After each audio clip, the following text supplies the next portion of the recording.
Hey guys, what's going on? I'm at the K-Man Q&A again, Paleo Pop Long Island, at thekman.com. Another edition of Livestream Q&A here on Facebook. Ask me anything, Monday nights with Mike, you know the deal.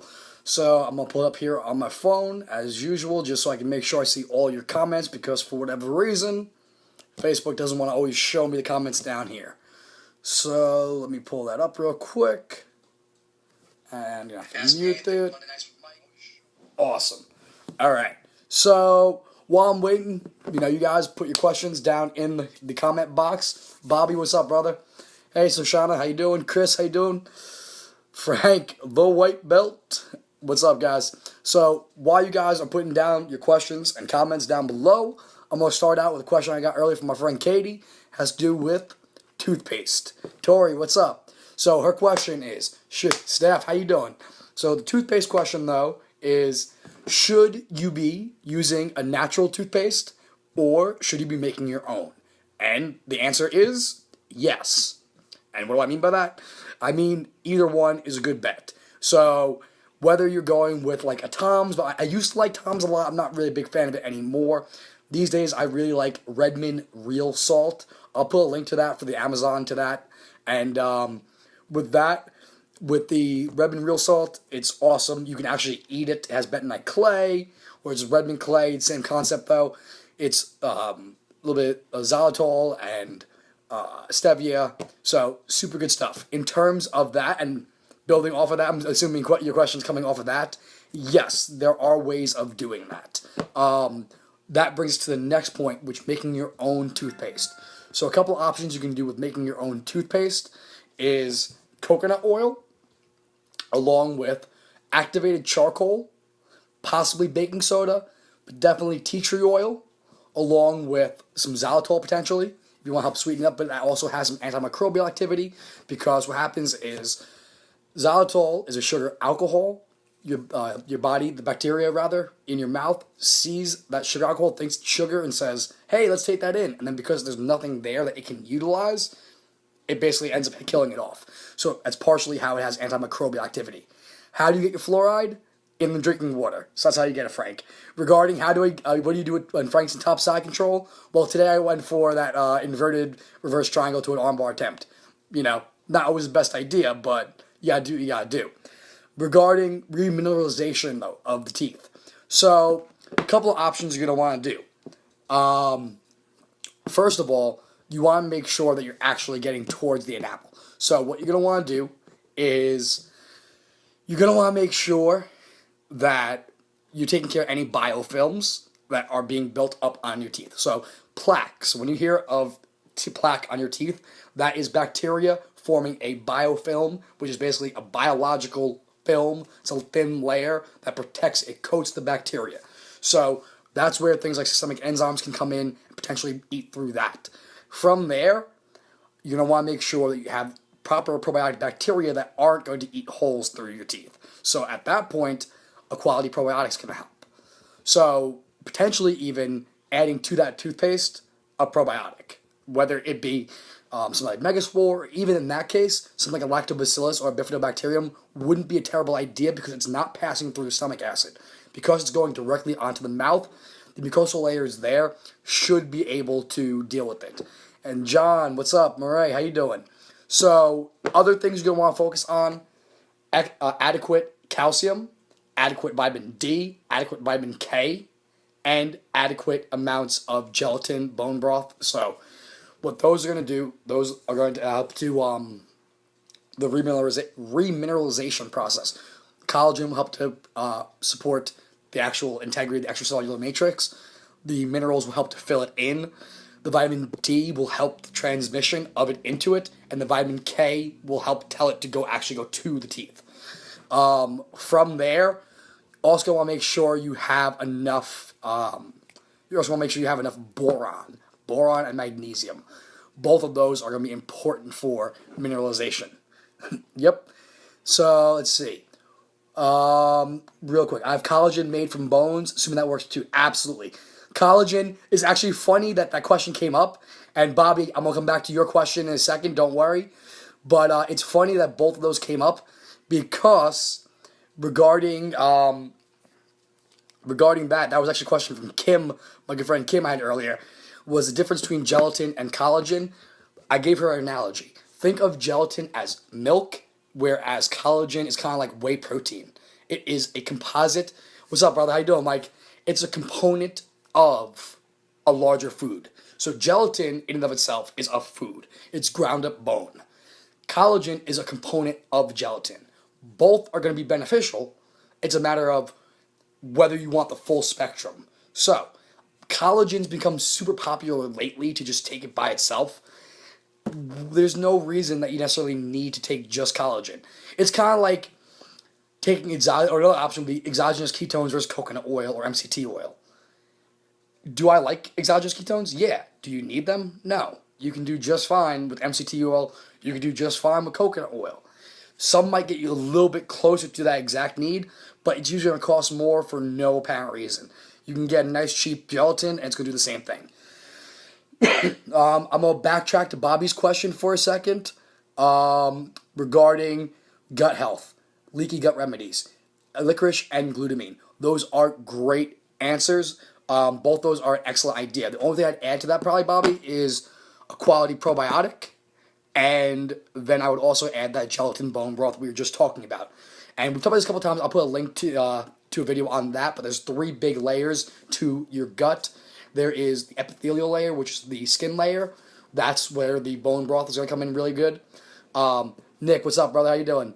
There is the there's the mucosal layer above the epithelial. So there's the skin layer, basically. There is the basic layer that you think of as the actual lining of your intestines. Then there's the mucosal layer. It's the mucus layer. And that's where the DGL and a little bit of the glutamine are going to come in really well. Those are going to help to rebuild the mucosal layer. From there, the probiotic will help to build the bacterial layer, and the bacteria will actually help to maintain the integrity of the other 2 layers. So the only thing I'd add on to that leaky gut idea is adding a quality probiotic. There's a whole bunch of other things you could look into, but in terms of quick, easy things, those are going to be your best bets. But I definitely continue with the licorice and glutamine. Okay, can you explain the difference between lymphedema and lipedema? Some people are not being diagnosed right or even aware they have it. So that is going to get into a little bit squirrely. I know, Shoshana, I promised you I'd dig more into that. I did a little bit, but not enough that I felt comfortable doing a whole video on it yet. I promise you I will do that at some point, but the quick bullet point difference, so lymphedema versus lipedema depends on where the swelling is. Whenever you see the word edema, it means there's a fluid buildup somewhere. Lymphedema is in the lymph node, in the lymph circulatory system of the lymph, so lymph system, whereas the lipedema is more in the fat cells, so you're getting more of a buildup there. Either way, there is an immune component, there's an autoimmune component to that, partially a genetic component. It's a pretty squirrely situation. It's not an easy fix. Either way, I would focus on reducing inflammation, so things like turmeric, ginger, piperine, which is black pepper extract, CBD oil is good. Again, I promise you I will dig more into that to give you the best answer I can, but that's the short answer. One, it really has to do more with where it's being deposited to, and in terms of dealing with inflammation and reducing it. That's the biggest thing. I had looked a little more into it. I don't have that information in front of me right now, so that's about the best I can give you right there. Frank, what foods are high in vitamin K? The answer to that is Gouda cheese, so any kind of hard cheeses, but particularly Gouda. Gouda is the second highest source. The highest source practically nobody will eat, and that would be natto.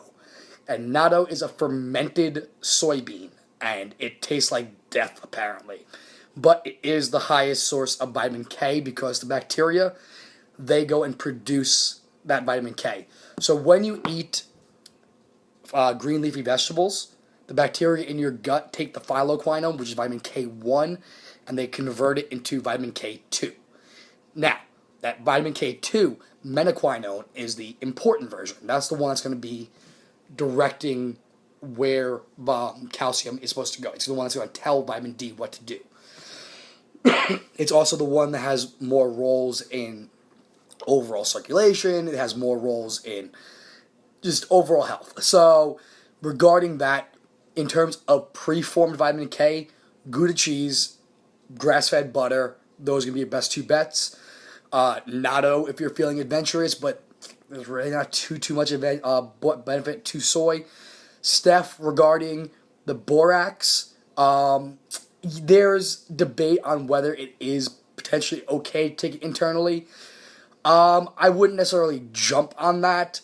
There are variations thereof, but sodium borate.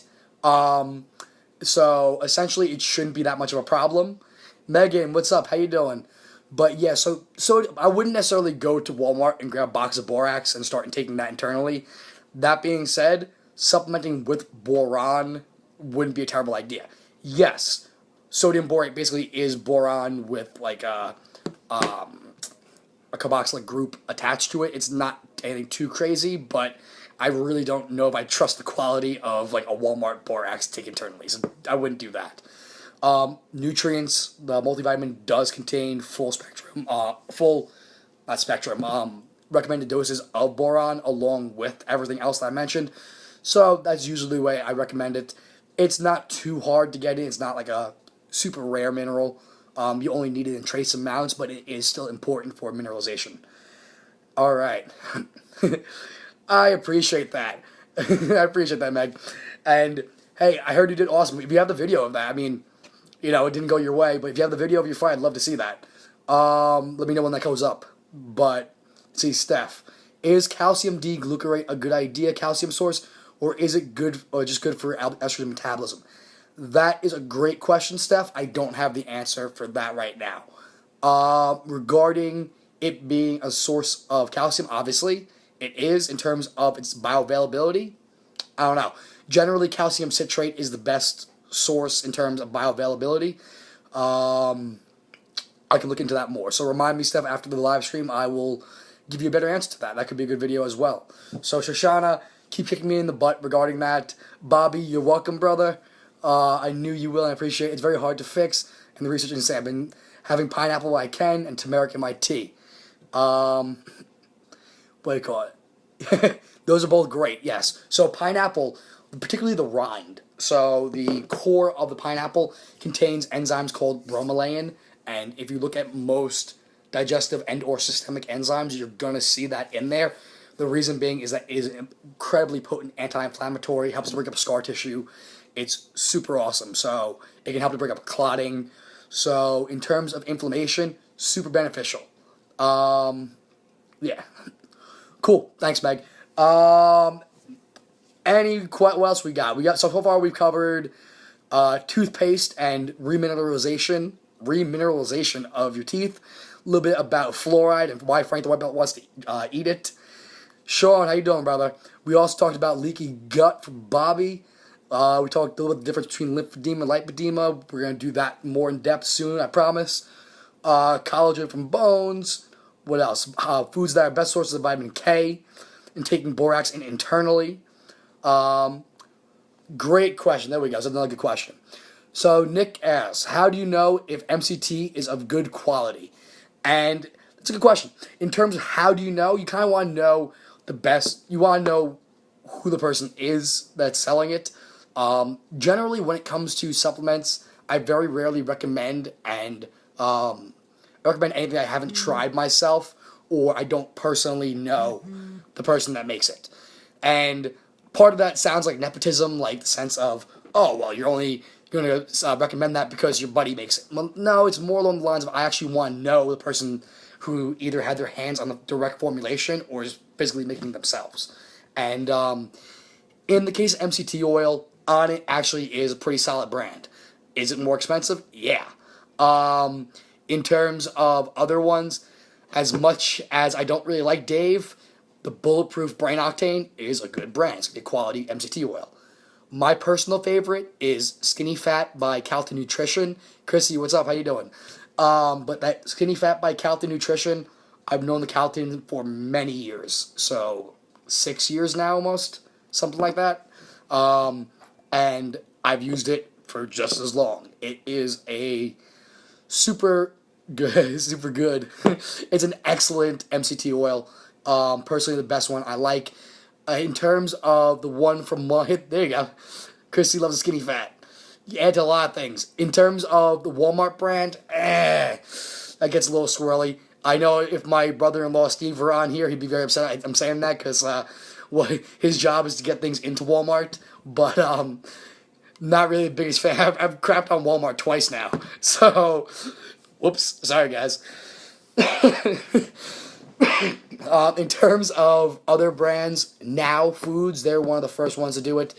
It's not going to be the best quality, but it's not going to be terrible. Vitamin Shop generally makes a good brand. It's pretty tough. Kind of like coconut oil itself.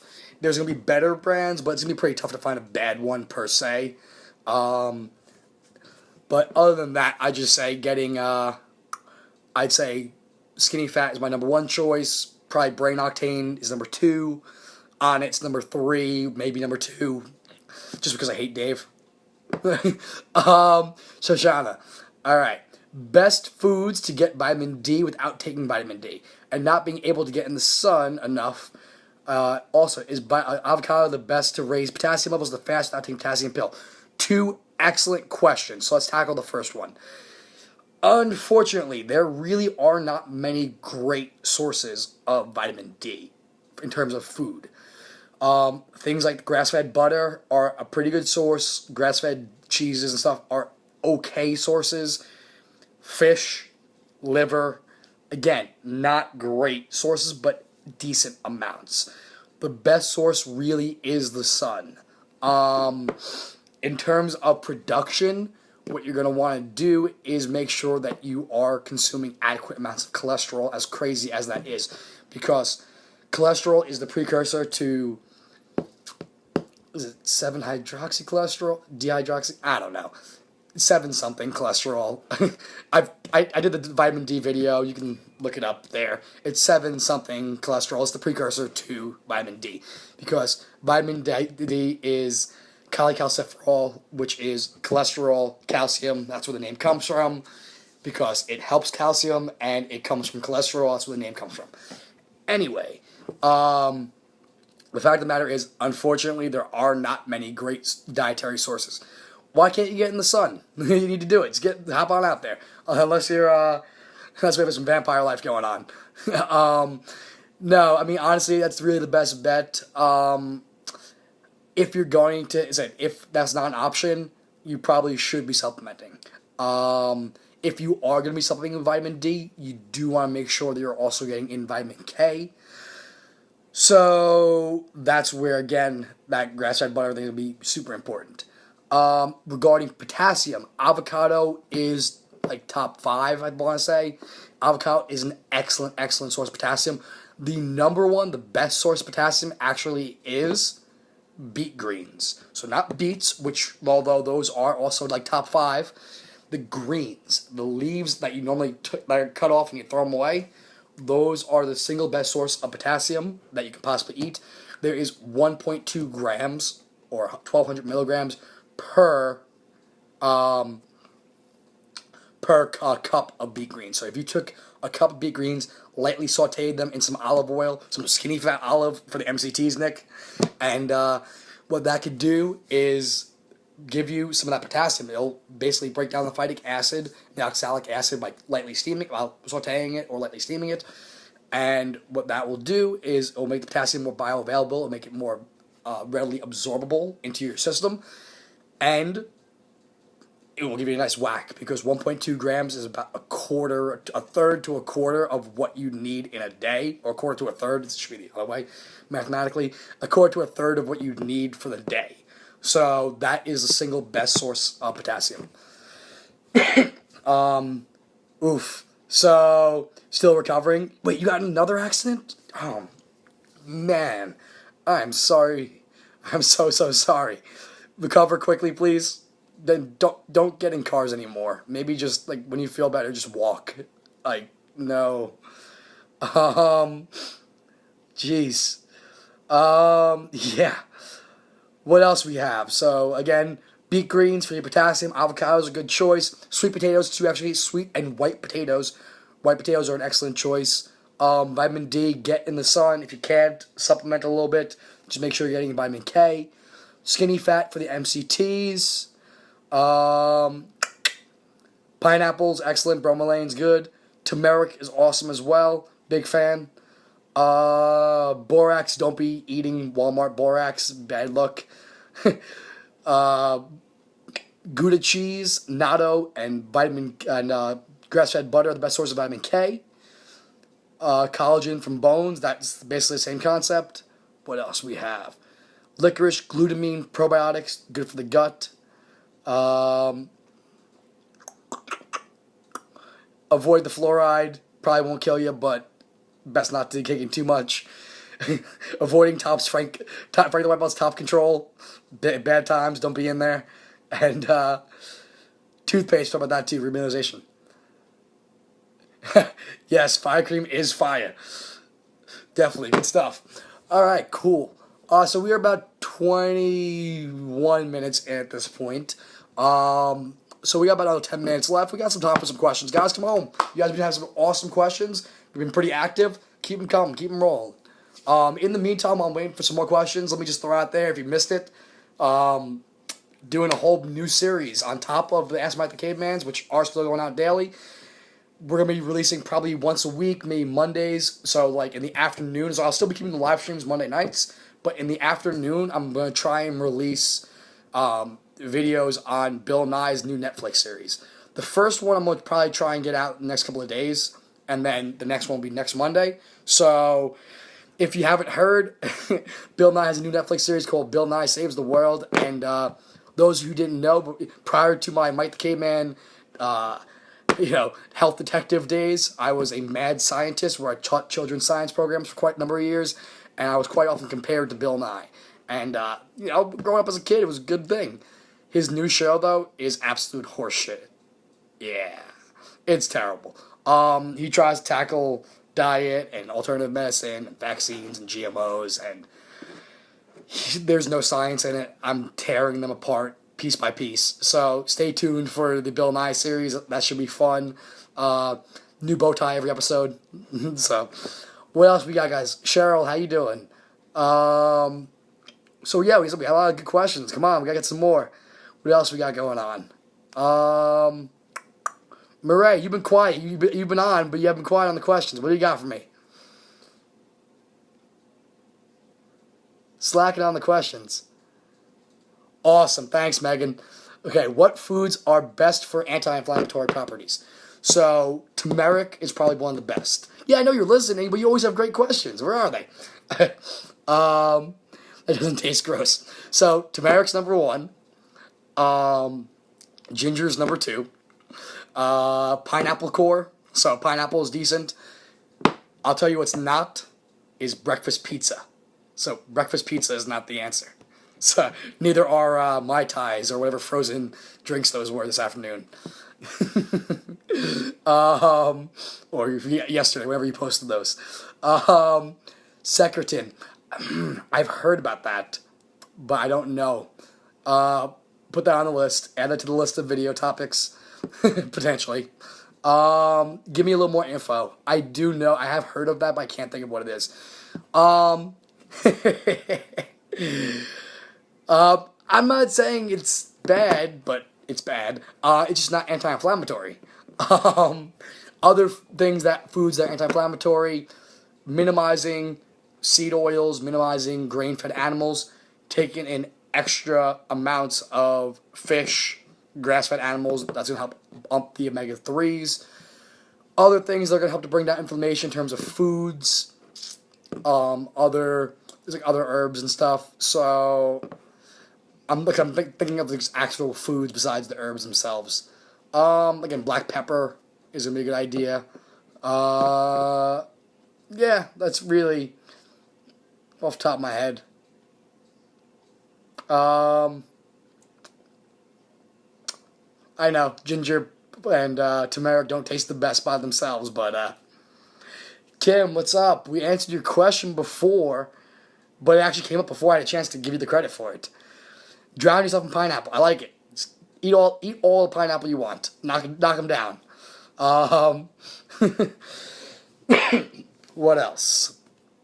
Throw some cinnamon on it, but make sure you throw some cinnamon on it to help to regulate your insulin control. Is it avocado anti-inflammatory? It's a possibility. I'll buy it. I'll take their word for it. So the fact that it's rich in monounsaturated fats, probably not a terrible idea. Olive oil wouldn't hurt.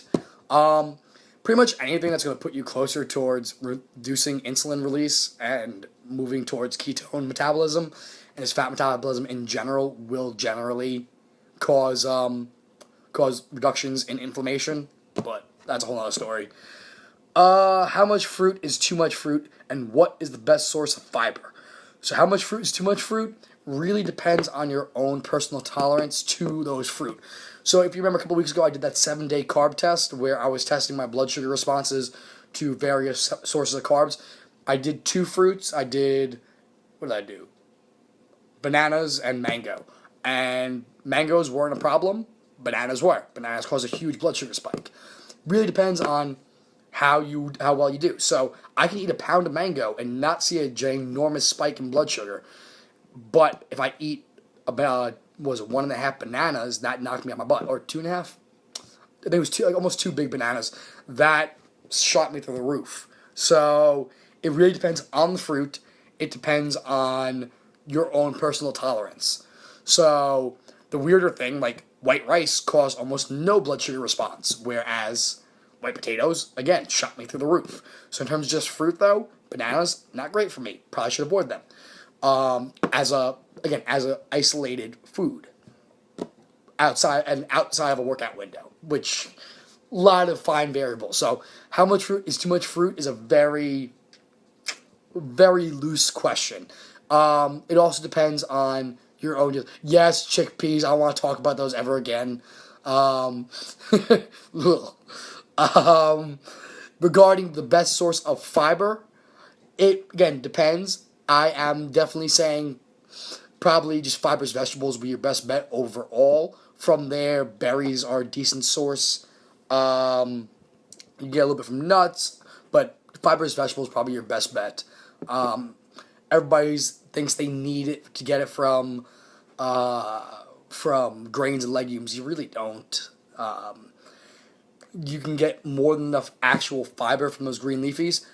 Something else that you're not going to get from that, but is also going to be beneficial for your gut, is resistant starch, which is basically same local, different union, same concept, but it's technically different. And the way you get that is by cooking and cooling starches. So whether it be the white rice, whether it be a little bit of the chickpeas and stuff like that. I'm not saying necessarily go for that, but white potatoes, sweet potatoes. So essentially what you do is you cook it. Ideally, you'll either boil it or you saute it with like a little bit of coconut oil. Add a little bit of coconut oil will slow it down as well. And then you let it cool down. And then when you eat it after it's cooled down, it creates something new called resistant starch. And that resistant starch feeds your gut bacteria as opposed to you. So when you actually let your starches cool down first, you're actually getting less calories, less carbohydrate, and you're helping your gut bacteria. So, good stuff. Regarding cantaloupe and grapes, those are both very sugary. It'd be interesting to test your blood sugar response to that. See how they do. In terms of, a little bit here and there, probably won't be a problem. In terms of that being all you eat, might not still be a problem, because if you ate that and no fat and no protein, then you might be able to turn on some interesting carbosis effects, which gets into a whole nother squirrely world that's way beyond the scope of this live stream. But a little bit here and there, if you don't notice any particularly negative effects, probably you'll be all right. In your case, in terms of reducing inflammation, maybe cut back on some of it for a little bit, but otherwise, shouldn't be a problem. So we just about hit that half an hour mark.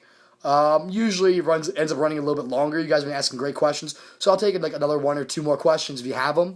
Otherwise, while I'm waiting for those last couple questions, again, guys, I truly love and appreciate all the support. Especially these Monday nights, popping on, asking the questions. You guys always have great questions. If you haven't already, if you could please head over to YouTube at some point, youtube.com/Mike the Caveman, and subscribe over there. We're still trying to grow that. When you do that, you'll never miss a video, and you'll be able to make sure you catch the Bill Nye episodes that are coming. Those should be fun. And actually, today is episode 360 or 361. What is today's episode? This live stream. This live stream, I think, is what? I'm gonna pull it up. Just give me a second. Today, this live stream is now going to be episode 361. Holy crap, which means, let's see, Tuesday 62, 3, 4, 5. Friday will officially be 1 year since I started doing these videos. So, that's insane. So since I got a couple people still left over here, that's the question for you guys. What should I do for my 1 year anniversary of Ask Mike the Caveman? Really? Connection's dropping? That's weird. It's showing up on my phone. Anybody else having problems with the connection? Either way, regardless of whether you're having problems or not, what should we say? What should we do for that what should we do for the 1 year anniversary? Otherwise, you can put comments down that afterwards. If my connection is dropping, you can't hear me. It's my end. Okay, it's your end. Got it. Oh, your connection keeps dropping. Okay. Nobody's got any recommendations? Whatever. All right. So if there's no last questions, I think we're gonna start to call it. Get everyone to help you get to 1 million subscribers on YouTube. I would love that. That would be amazing. So if you have any ideas, Shoshana, on how we can do that, that would be amazing. Mostly because I have no idea, apparently, on how to use YouTube, because I haven't had the growth I thought I might by now. But I do appreciate, because you know what? So a lot of you know, especially if you're on my Instagram, I'm a huge fan of Gary V. Gary Vaynerchuk, and he is entrepreneur / motivational type of guy, and I should take Ryan's toys motif instead of opening toys and reviewing them. I guess I don't know. I should just start calling out other YouTube personalities like, "Yo, Vegan Gains, screw you, bro." I mean, let's start it now. Vegan Gains, screw you, bro. You are an idiot, so whatever. Maybe someone can tag Vegan Gains in this, and we can get a war started with him. We can debate a live stream on YouTube, and maybe that'll get this going. Who knows? Either way, honestly, so going back to the Gary V thing, Gary V has a concept. 1 is greater than 0, and the fact of the matter is, I have my regulars, I have my actual clients, I have those of you who reach out to me either way, and you guys are more important than getting 1 million. Would I like to have 1 million? Of course. But having the ability to help somebody even a little bit, and as you guys know, if you've been watching since the beginning, you know why these videos exist. So being able to help somebody, even if it's just one person, 1 is greater than 0. So, guys, truly appreciate it. Again, if you haven't subscribed, please do. If you want to share it with your friends, again, please do. Help me get to 1 million. I'd love it. Other than that, though, you know where to find me. Shoot me the messages, shoot me the questions, and I'll see you tomorrow.